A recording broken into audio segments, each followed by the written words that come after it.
Crick, crack, monkey break he back for a piece of pamarak. Come, let me share with you a little story of how the number 32 became 1. Open your ears and your mind, cause this story will take you back to a time that only the soil bear witness to. They say that truth crushed to the earth shall once rise again. So help me pour libation and raise the ancient spirits of truth.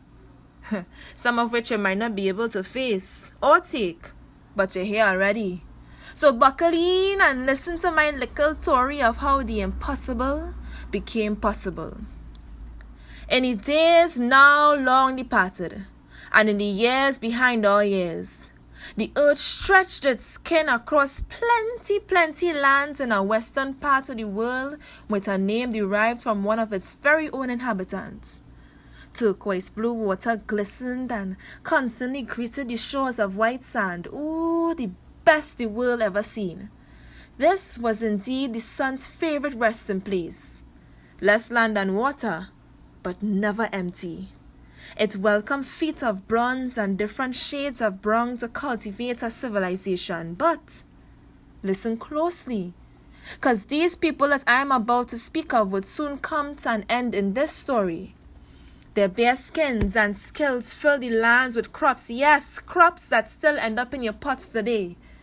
They maneuver the lands like hurricanes and built a life of their pleasing.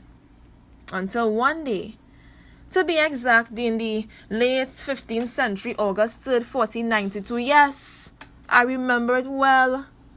The rhythm of the earth changed, and the waters became aggressive, and the winds mercilessly lashed at the tree branches and leaves. It was a rare and strange feeling that no one understood, and no one saw coming.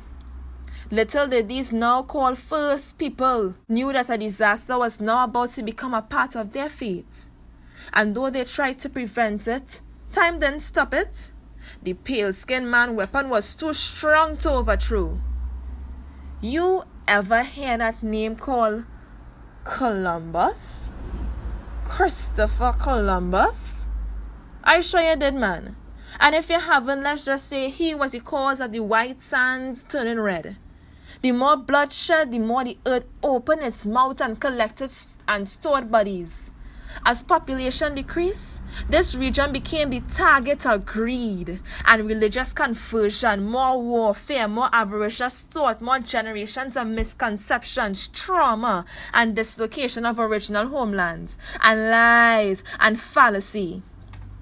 But surprisingly, also the creation of a unique regional identity.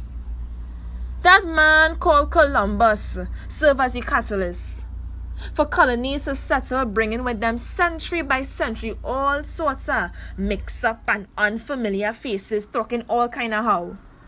From the Bahamas in the northwest to Tobago in the southeast, not one piece of land was left out. No area was left undone. It was all strategy. The goal of these intruders was of no good. They tilled the lands with force, night after night, and day after day, like they was looking for Jesus' remains.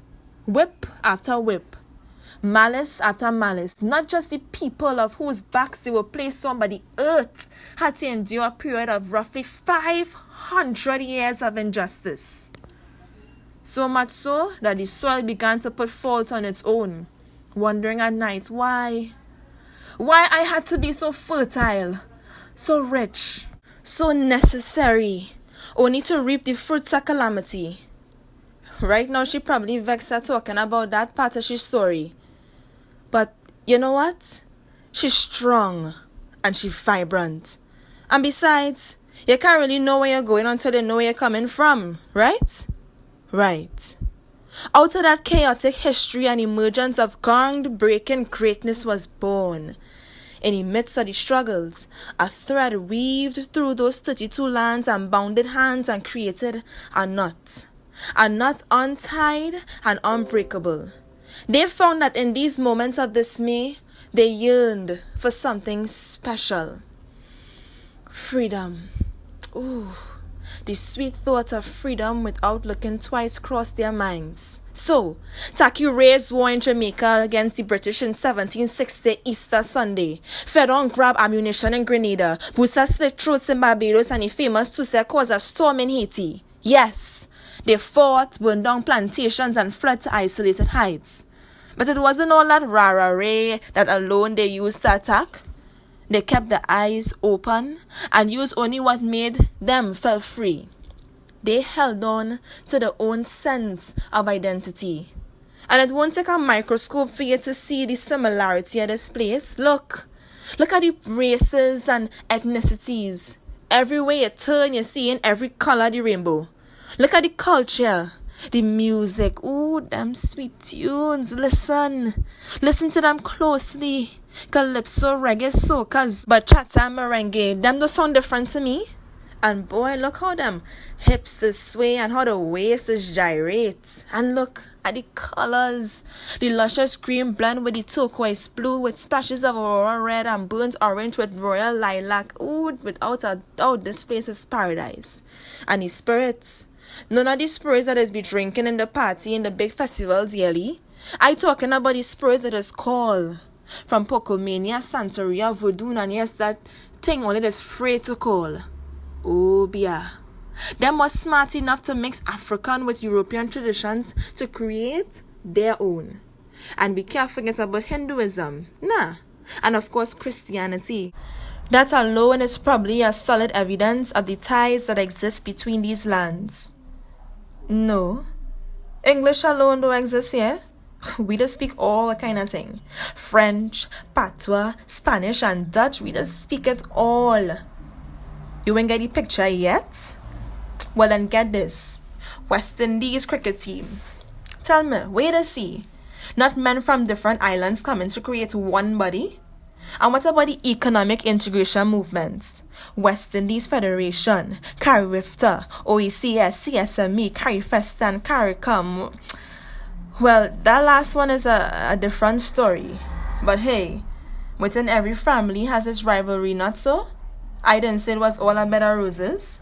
But you have to admit, the good outweigh the bad, and that alone is what matter. So, hold your tongue, and before you throw your stone, check your own home. But tell me, why you think they built all of this? Because the smart ones knew that 1 was better than 32. That didn't just pop out of the blue just so. No, don't be fooled. All this sprouted from the history of the Caribbean itself. They bared the same struggle and desired the same goal. And guess what? Together, they overcame. So, that's it, folks. That's all I have. That's the end of my long, drawn-out story of how 32 became 1. No. This was not no magic trick. Or was it? All are we is one family. All are we is one.